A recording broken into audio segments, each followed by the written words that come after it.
नमस्कार, मैं रेखा शर्मा अपने YouTube चैनल में आप सभी का स्वागत करती हूँ। तो आज हम बरसाना के संत के एक कथा से जुड़ते हैं। तो चलिए कथा शुरू करते हैं। एक संत बरसाना में रहते थे। हर रोज सुबह उठकर यमुना जी में स्नान करके राधा जी के दर्शन करने जाया करते थे। यह नियम हर रोज का था। जब तक राधा रानी के दर्शन नहीं कर लेते तब तक जल भी ग्रहण नहीं करते थे। दर्शन करते करते तकरीबन उनकी उम्र 80 वर्ष की हो गई। आज सुबह उठकर रोज की तरह उठे और यमुना में स्नान किया। राधा रानी के दर्शन को चले गए। मंदिर के पट खुले, राधा रानी के दर्शन करने लगे। दर्शन करते करते संत के मन में भाव आया, मुझे राधा रानी के दर्शन करते करते आज 80 वर्ष हो गए, लेकिन मैंने आज तक राधा रानी को कोई भी वस्त्र नहीं चढ़ाया। लोग राधा रानी के लिए कोई नारियल लाता है, कोई चुनरिया लाता है, कोई चूड़ी लाता है, कोई बिंदी, तो कोई साड़ी लाता है, तो कोई लहंगा चुनरिया लाता है, लेकिन मैंने तो आज तक कुछ भी नहीं चढ़ाया। यह विचार संत जी के मन में आया, जब सभी मेरी राधा रानी के लिए कुछ न कुछ ले लाते हैं तो मैं भी अपनी राधा रानी के लिए कुछ न कुछ लेकर जरूर जाऊंगा, लेकिन क्या लाऊं जिससे मेरी राधा रानी खुश हो जाए। तो संत जी यह सोचकर अपनी कुटिया में आ गए। सारी रात सोचते सोचते सुबह हो गई। उठकर स्नान किया और आज अपनी कुटिया में ही राधा रानी के दर्शन और पूजन किए। दर्शन के बाद मार्केट में जाकर सबसे सुंदर वाला लहंगा चुनरिया का कपड़ा लाए और अपनी कुटिया में आकर के अपने ही हाथों से लहंगा चुनरिया को सिला और सुंदर से सुंदर उस लहंगा चुनरिया में गोटा लगाए। जब पूरी तरह से लहंगा चुनरिया को तैयार कर लिया तो मन में सोचा कि इस लहंगा चुनरिया को अपने राधा रानी को पहनाऊंगा तो बहुत ही सुंदर मेरी राधा रानी लगेगी। यह सोच करके आज संत जी उस लहंगा चुनरिया को लेकर राधा रानी के मंदिर को चले।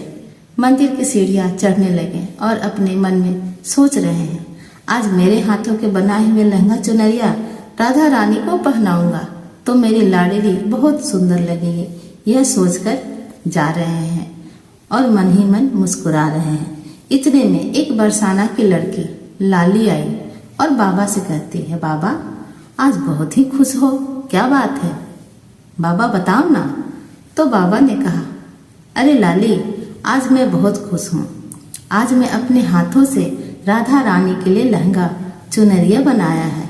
इस लहंगा चुनरिया को राधा रानी जी को पहनाऊंगा और मेरी राधा रानी बहुत ही सुंदर दिखेगी। उस लाली ने कहा, बाबा मुझे भी दिखाओ ना, आपने लहंगा चुनरिया कैसी बनाई है। लहंगा चुनरिया को देखकर वो लड़की बोली, अरे बाबा राधा रानी के पास तो बहुत सारी पोशाक है, तो ये मुझे दे दो ना। तो महात्मा बोले, बेटी तुमको मैं दूसरी बाजार से दिलवा दूंगा, ये तो मैं अपने हाथ से बनाकर राधा रानी के लिए लेकर जा रहा हूँ, तुमको और कोई दूसरा दिलवा दूंगा।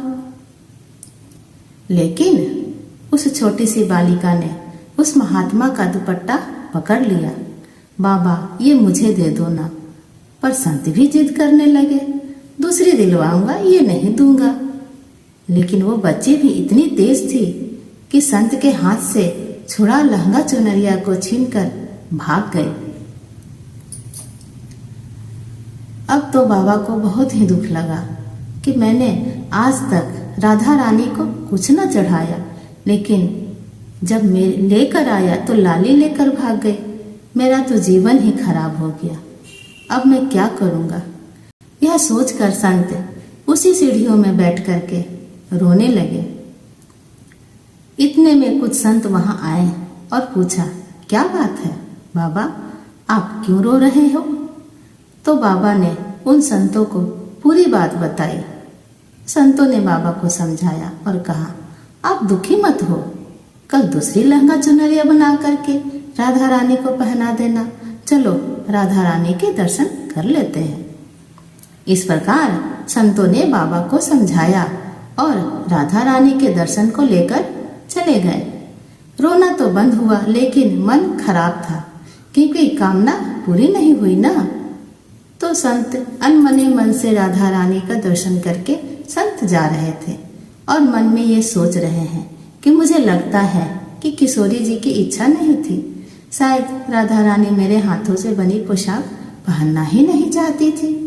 ऐसा सोचकर बड़े दुखी होकर जा रहे हैं। मंदिर आकर राधा रानी के पट खुलने का इंतजार करने लगे सभी। थोड़ी ही देर बाद मंदिर के पट खुले तो संतों ने कहा, बाबा देखो तो, आज हमारी राधा रानी बहुत ही सुंदर लग रही है। संतों की बात सुनकर जैसे ही बाबा ने अपना सिर उठा करके देखा तो जो लहंगा चुनरिया बाबा ने अपने हाथों से बनाकर लाए थे वही आज राधा रानी ने पहना था। बाबा बहुत ही खुश हो गए और राधा रानी से कहा, राधा रानी आपको इतना भी सब्र नहीं रहा, आप मेरे हाथों से मंदिर की सीढ़ियां से ही लेकर भाग आई, ऐसा क्यों? सर्वेश्वरी श्री राधा रानी ने कहा कि बाबा आपके भाव को देखकर मुझसे रहा नहीं गया, और ये केवल पोशाक नहीं है, इसमें आपका प्रेम है, इसलिए तो मैं खुद ही आकर के आपसे लहंगा चुनरिया छीनकर भाग गई। इतना सुनकर के बाबा भाव विभोर हो गए और बाबा ने उसी समय किशोरी जी का धन्यवाद किया। तो आप सभी को यह कथा अच्छी लगी तो कृपया कमेंट में जय श्री राधे लिखना न भूलें। राधे राधे। फिर से अगली कथा में हम मिलेंगे।